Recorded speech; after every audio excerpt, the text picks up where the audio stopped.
Robot dog సామర్థ్యాన్ని పరిశీలిస్తున్నారు. త్వరలోనే నడక మార్గాల్లో దీని వినియోగంపై నిర్ణయం తీసుకునే అవకాశం కనిపిస్తోంది.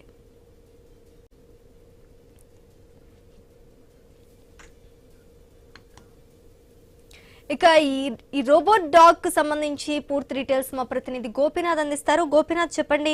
అయితే తిరుమల నడక మార్గాల్లో కొత్త టెక్నాలజీ తీసుకువస్తున్నట్టుగా తెలుస్తోంది. దీనికి సంబంధించి పూర్తి డీటెయిల్స్ ఏంటి? శ్రీజ, తిరుమల శ్రీవారి దర్శనానికి ప్రతిరోజు కూడా 1,00,000 మంది భక్తులు వస్తూ ఉంటారు. కాలిబాట గుండానే అంటే శ్రీవారి గాని అలిపిరి కాలిబాట మార్గాల గుండా తిరుమలకి దాదాపుగా 30 నుంచి 40 వేల మంది భక్తులు నడుచుకుంటూ వెళ్తూ ఉంటారు.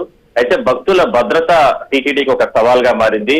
ఎక్కడ చూసినా కూడా వన్య మృగాలు, చిరుతలు కావచ్చు, ఇట్లా ఎలుగుబంటులు ఇట్లా ఇవన్నీ కూడా కాలిబాట మార్గాల్లో వచ్చి భక్తుల పైన దాడి చేసే ప్రయత్నం చేస్తున్నాయి. గతంలో చిరుతలు అంటే భక్తుల పైన దాడి చేసి కొంతమంది కూడా అంటే ఒక బిడ్డని కూడా చంపివేయడం జరిగింది. సో ఇలాంటివి రిపీట్ కాకుండా, ఎందుకంటే తిరుమల శేషాచలం కొండలు అంటానగానే కొన్ని వేల హెక్టార్లలో నిశ్చితమై ఉంది. వన్య మృగాలకు ఆవాస కేంద్రంగా మారింది. సో అందువల్ల టీటీడీ ఇప్పటికే కూడా ఫారెస్ట్ అధికారులతో సమన్వయం చేసుకుని ఎన్నో రకాల చర్యలు తీసుకుని అత్యాధునిక సీసీ కెమెరాలు ఏర్పాటు చేస్తున్నప్పటికీ కూడా వీటిని అంటే వన్య మృగాలను గుర్తించడానికి ఒక పెద్ద సవాల్గా మారింది. వన్య మృగాలతో పాటు తిరుమలకి సంబంధించి భద్రత నిఘా పరంగా కూడా కొన్ని రకాల చర్యలు తీసుకునేందుకే ఈ రకంగా ఏదైతే ఇప్పుడు అత్యాధునిక టెక్నాలజీతో కూడినటువంటి రోబోట్ డాగ్ అనే దాన్ని తీసుకొస్తున్నారు. సో దాన్ని ప్రయోగాత్మకంగా నిర్వహించడం జరిగింది. తిరుమల కాలిబాట మార్గాల్లో దాన్ని ఏర్పాటు చేసి నిరంతరం దానికి అత్యాధునిక కెమెరాలు ఉంటాయి.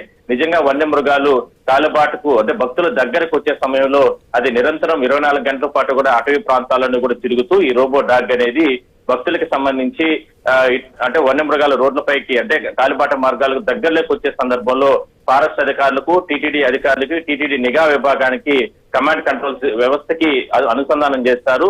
సో అలర్ట్ చేసిన తర్వాత వెంటనే భద్రతా సిబ్బంది, భద్రతా బలగాలు అక్కడికి చేరుకునే అవకాశం అయితే ఉంటుంది, భక్తులు రక్షించే అవకాశం అయితే ఉంటుంది. సో ఇట్లా అన్ని కోణాల్లో కూడా దర్యాప్తు జరిపిన తర్వాతనే దీన్ని ఒక ప్రయోగాత్మకంగా తీసుకురావడం జరిగింది. త్వరలోనే వీటన్నిటిని కూడా అక్కడ ఏర్పాటు చేస్తాం. ఎందుకంటే రేపు నెల నుంచి కూడా బ్రహ్మోత్సవాలు జరగబోతున్నాయి. ఈ సంవత్సరం 2 బ్రహ్మోత్సవాలు సోమవారికి సంబంధించి జరుగుతాయి. లక్షలాది మంది భక్తులు తిరుమలకు వస్తారు.